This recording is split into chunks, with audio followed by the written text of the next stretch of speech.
El drama La sonrisa ha dejado tus ojos. The smile has left your eyes. Es una sorprendente trama, triste, pero una obra maestra. Es la primera vez que veo un drama donde te mantiene en suspenso para saber qué sucederá. Al mismo tiempo, sabes que las cosas van a salir mal, o sea, el presentimiento que sabes que como va la situación capítulo tras capítulo, no tiene un final feliz y efectivamente. Hay algunas personas que sienten que este es su drama favorito, pero yo en lo personal no le quiero dar cabida a cosas tan tristes en mi vida, porque uno tiene también que ver, ser un poco racional pero positivo a la vez, porque la vida no es todo una tragedia. Pero bueno, Kim Moo-yeon, a quien se llama Monstruo, es el primer asistente de una cervecería coreana que se convierte en sospechoso cuando el suicidio de un estudiante resulta ser un asesinato.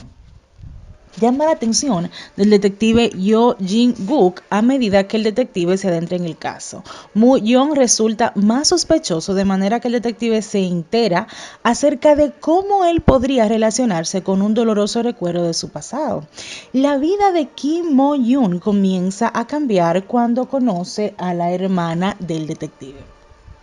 una amable y cálida diseñadora de publicidad llamada Yo Jin-kan, que desea ser el refugio seguro de Moo-yeon. Ella tiene tantas cicatrices emocionales como él. Mientras Yoon Ji-guk intenta revelar la verdad detrás del caso, quiere mantener alejada de Moo-yeon.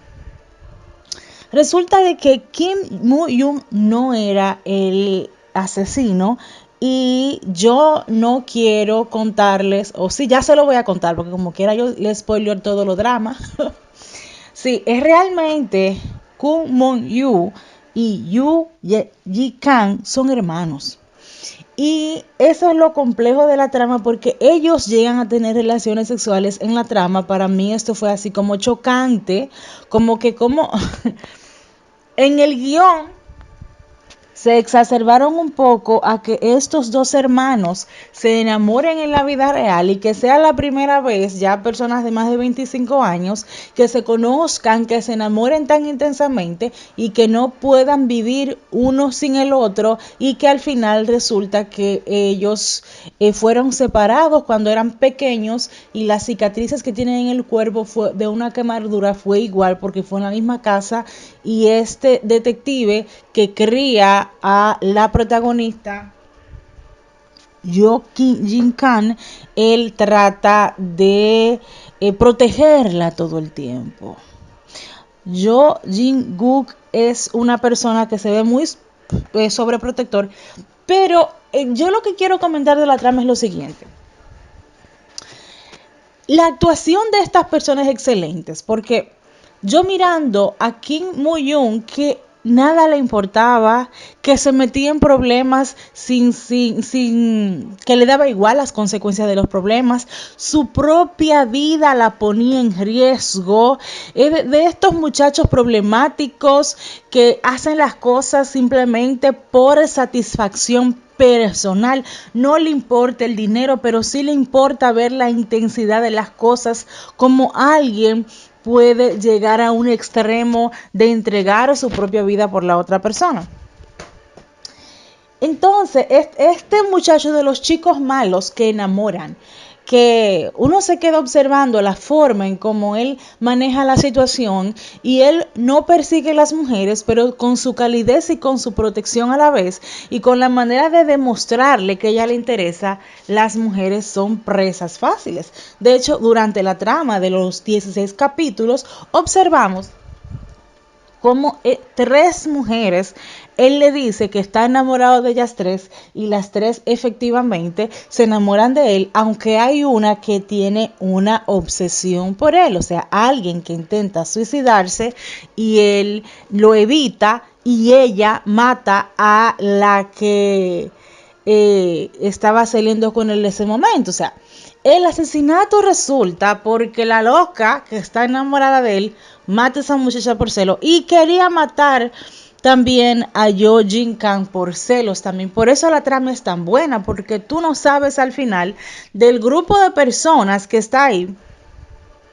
quién podría ser que por querer proteger al otro mate a la otra persona y el otro por celos también haga daño. Pero así podemos nosotros observar también que cuando hay alguien que va por un camino oscuro, es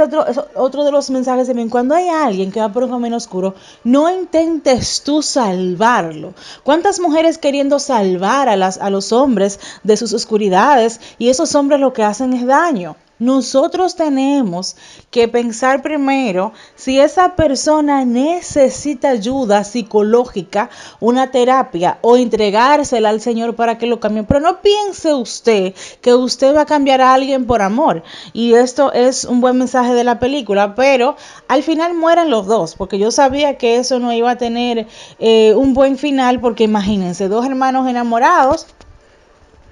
que ya no podían vivir uno sin el otro, pero no podían vivir juntos porque era una decepción que sentían, a la misma manera de alegrarse o de enterarse de que fueron separados y se han encontrado de nuevo. Yo sí recomiendo la drama para aquellos que les gustan las cosas tan intensas, aunque yo lo había dicho al final, pero yo sí quisiera que cada quien lo viva para que se dé cuenta que estos chicos malos puede que tengan un